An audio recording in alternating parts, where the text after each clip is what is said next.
said, "Come wander with me, love.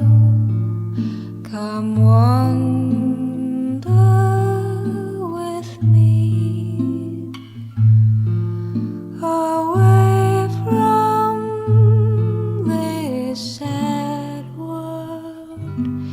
Come wander with me."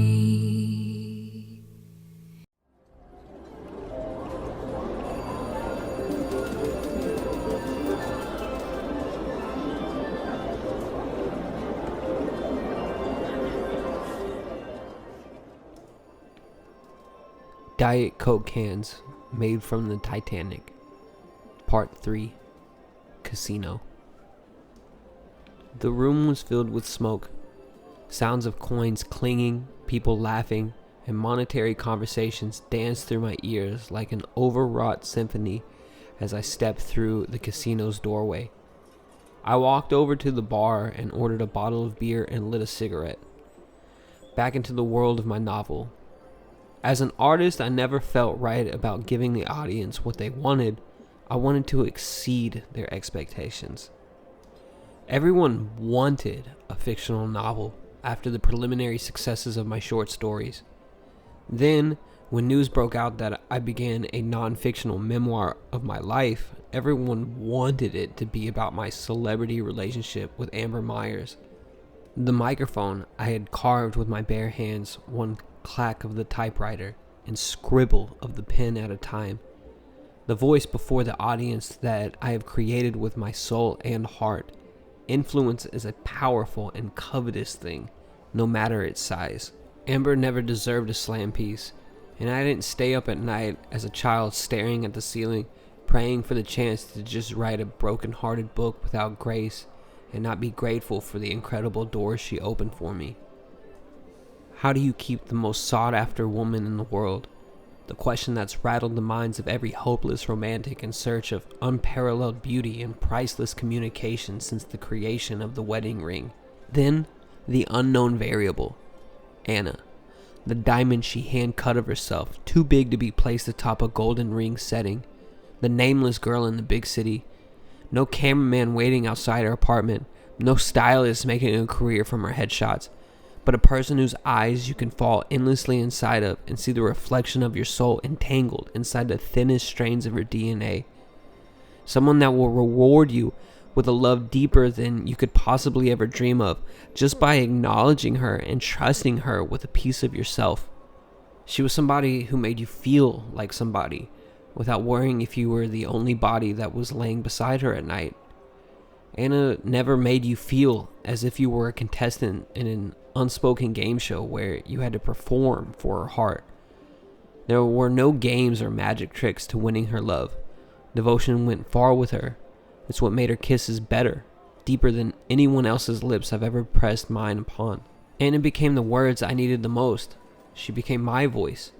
In the midst of Amber's people calling my people, trying to zone in and have me represent Amber, the best is profitable for all of us, and the rumors of my relationship expose grew larger and larger. I was tucked away in my cabin over packs of cigarettes and bottles of wine, eating slices of ham and cheese, cracking out a novel about my Christmas vacation with my childhood best friend. I love Amber. I got to love her during the most chaotic years of her life. I got to see her during her highs and lows. I knew her agent, manager, business partners, and family. And this is where the purpose of this story truly begins. Inside of this noisy-filled cruise casino where the 6 degrees of separations meet. A new heroine flung through the astral plane and cosmos, transcendent and purposely connected upon the bar stool beside me, reading a paperback copy of my novel, Green Banner Street, with reddened eyes and warm tears falling upon her cheeks. Astra Macedonia. Of course, that wasn't her true name. She was born Svetlana Krasnoskayev in Kiev, Ukraine, on February 23, 1969. She was someone dear to me, omitted from my public memoir, never mentioned in the novel she currently held due to the tragedy surrounding her. Astra looked intently into her paperback. A thin red straw lifted to her lips as she sipped from her vodka soda with lime and ended the current chapter. As the ice ascended from her draining clear alcoholic beverage, I subtly asked the bartender to replace her empty glass.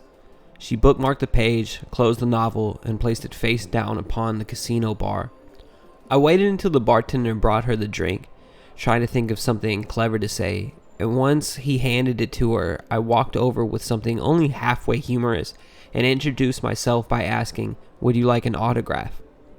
Astra, still trying to figure out the origin of her new vodka soda, looked at me, and I witnessed a myriad of facial expressions until my presence was fully acknowledged.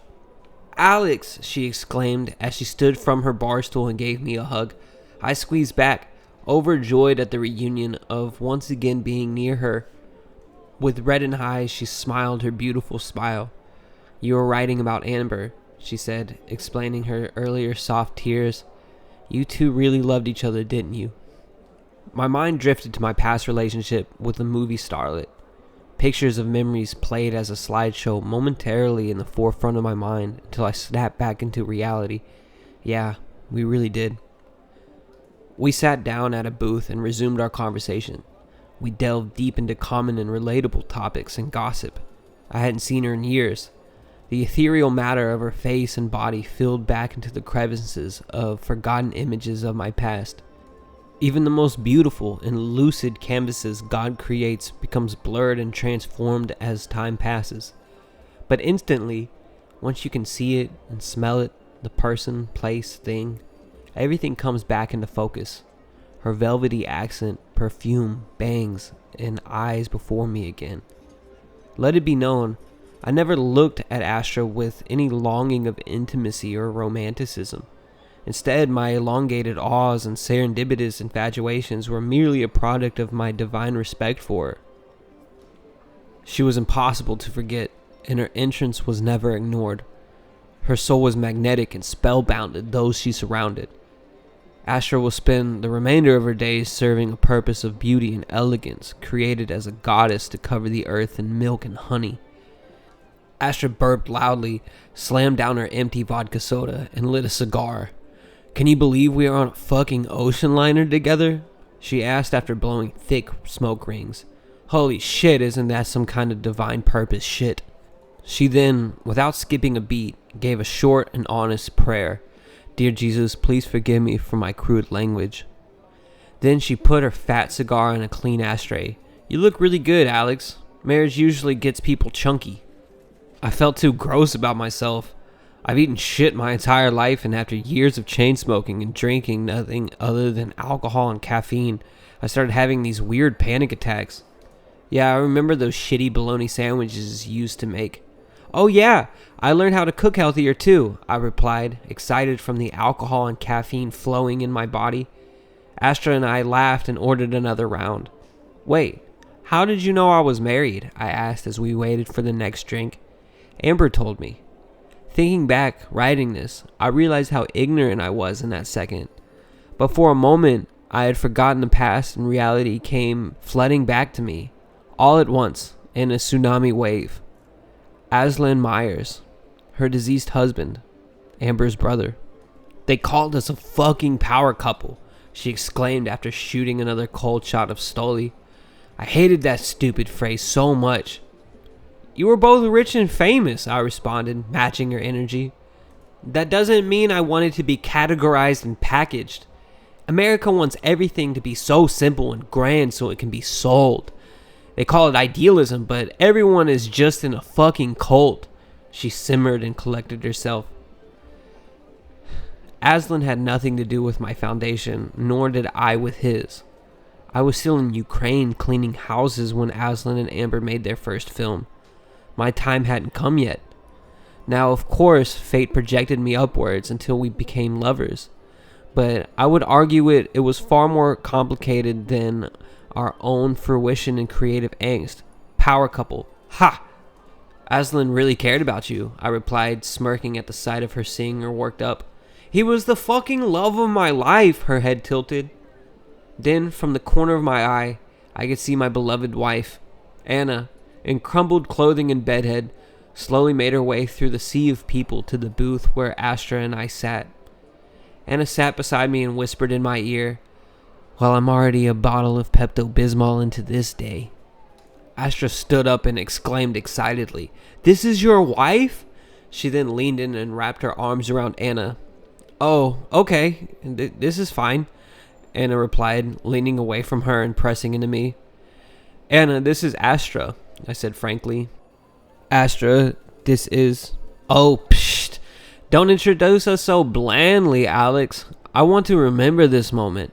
Astra stood back down on her side of the booth and pulled out her paperback version of Green Banner Street. "Would you please sign this?" She reached and handed the copy to Anna. "Me?" Anna replied, honored and taken aback by the request. "Of course. This novel is mostly about you anyways." Anna smiled and scribbled her name underneath the bold title on the first page and dated it, then proceeded to hand the book over to me. "No! Fuck Alex!" Astra exclaimed, grabbing the book back from my hand. I chewed the inside of my cheeks as she placed the copy into her purse, knowing why she didn't want me to sign my novel. It was an odd feeling, rejection, coming from someone you cherish so much. To be completely honest, the moment hurt my feelings. My pride had needed a kick in the balls, and Astra delivered one thoroughly with expensive high heels. Without any proper introduction to the situation, I will fully confess to the facts, here, now. In the fall of 1989, after Amber and I had taken our closing bow and bid adieu to the final performance of our relationship, before the romanticism and intimacy could fully drain, Amber's lawyers, manager, and agent swarmed in like vultures over the bloody remains of our broken hearts and slammed down a pile of paperwork. Legally, I was not allowed to give details over our breakup in any form of published literature, or her brother's suicide, be it an interview or from my own hand. Aslan was my best friend. He was the Picasso to my Matisse. We revolted towards our talents, and in return, we created more perverse and intriguing art. He was the closest thing to a brother I had. Amber, Astra, Aslan, and Alexander. We were a family. My most beautiful chapters, crossed out in red ink and ripped from the manuscript of Green Banner Street, threats of lawsuits and being dropped from my publisher followed. My dream publisher. The sticky situation of retelling the most delicate moments of our lives. So sweep it all under the rug and pretend it never happened. Fame has an innate ability to squander the purest of voices. I was terrified of losing everything I had worked for. The foundation felt like it was cracking beneath me. It was a dark and strange period. In hindsight, it was only a tunneled bridge on my path that connected me with the things I had hoped for and the things that I had prayed for. I don't regret making my debut novel about Anna when the world was asking for an expose on my relationship with Amber.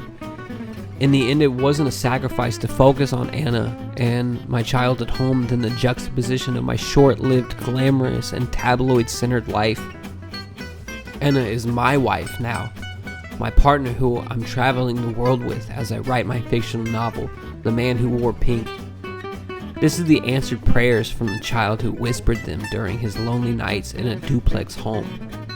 But as we sit here, still left with the mess hidden from under the rug, with Green Banner Street signed by its main character instead of its author in Astra's purse, I will full-heartedly admit the slight twisted feeling in the pit of my stomach.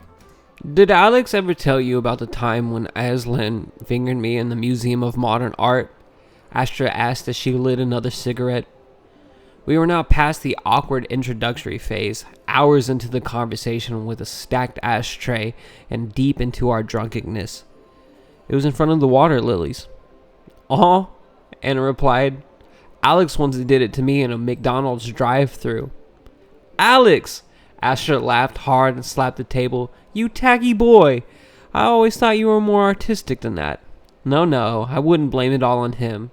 I asked him to." Anna stepped in. We all drunkenly laughed. By the time our table had been cleaned from the night's finale and the empty nightcap glasses had been taken away, Astra, Anna, and I stood from the seats in which we had been planted for over 4 hours. Astra tripped over her footing as she clumsily tried to place her high heels back on her feet. And I saw the quaint and subtle stumble and caught her before it became a tragic fall. "Fucking Saint Laurent," Astra remarked as she caught her delicate footing and began to walk away from us uprightly, with grace and sophistication, to her first-class cabin to sleep soundly in her plush bed.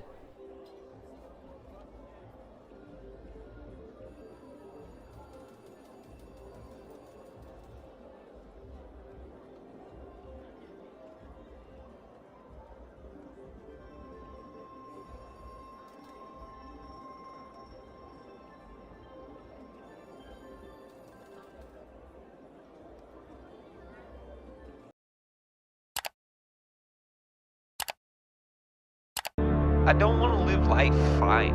I want to live an exciting life that's happy. Like, the dream's still there. Just the material possessions. But the dream's to be a gallery artist and published by a traditional house. And fame really isn't my goal anymore. With the stick of the whip on my shoulder.